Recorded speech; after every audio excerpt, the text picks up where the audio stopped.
Hey, what's up y'all? Welcome back to my channel. So in this video, what brings me today to you is just more so an update on my truck. I know I haven't been uploading videos as often as I should, but this one is for a specific reason and to update you on my truck. But as you know, I lifted my truck with the 4-inch BDS lift kit, and that came with a steering stabilizer. Now I didn't opt to upgrade to a Fox steering stabilizer. I just went through with the BDS Nitro Series NX2 steering stabilizer. It's just one.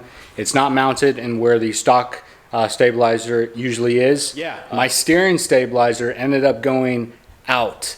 I felt it, you know, as I was turning. You know, sometimes it's a little easier to turn left and right. And so I just wanted to bring to y'all's attention potentially just the quality of that steering stabilizer, not up to par. It was also just misaligned when I installed it, and I'm not sure why. Followed the instructions, but keep in mind my truck is lifted 4 inches, and I have 37 by 12.5 20 wheels and tires on there. So, or just tires, 20 by 10s for wheels. So let's actually check out what happened to this steering stabilizer. Alright guys, so here it is. So this part is actually mounted up on the drag link, and this is turned around. That's bent in. Usually it's so this would be twisted out just like that. Here it is, BDS suspension. This is their NX2 Nitro Series premium shock absorber. I'll go ahead and post a photo to pretty much show y'all just the angles that it was set up, and it really wasn't set up correctly.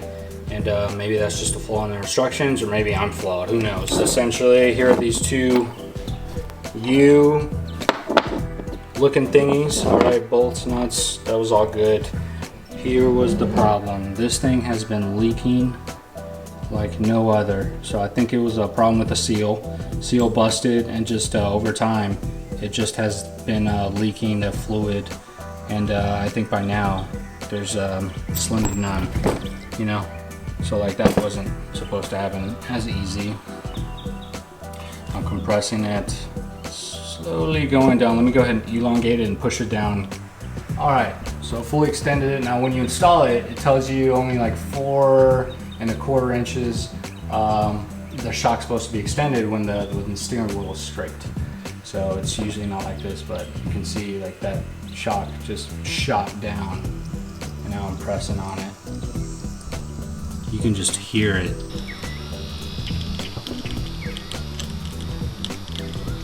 So this thing is shot. Now guys, that's really unfortunate. So let me know if I should go with a single or a dual steering stabilizer setup. If I go single, let me know which brand, which model. And I know there's 3 separate locations that these steering stabilizers are usually installed on, right?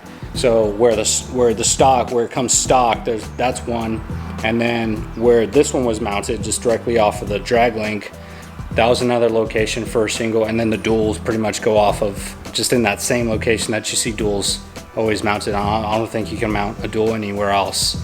I know there's Carli, I know there's King, there's a bunch of brands out there. Let me know what's good for me. I like quality over quantity. With my Ram 2500, I bought the King steering stabilizer. That was worth the money, and I think I spent about 300 bucks on that. So I'm comfortable paying that amount. But yeah, just let me know what y'all think. Any recommendations on a steering stabilizer, and I'll go ahead and give that a thought, because right now I can feel every bump in the road. And I know I'm driving a heavy duty truck. It's super duty, it's a 250. I know that, but without that steering stabilizer, and you go over those bumps, it rocks me. So let me know what y'all think. I'm interested to what comments, recommendations that y'all have. Please like this video and subscribe if you're not a subscriber.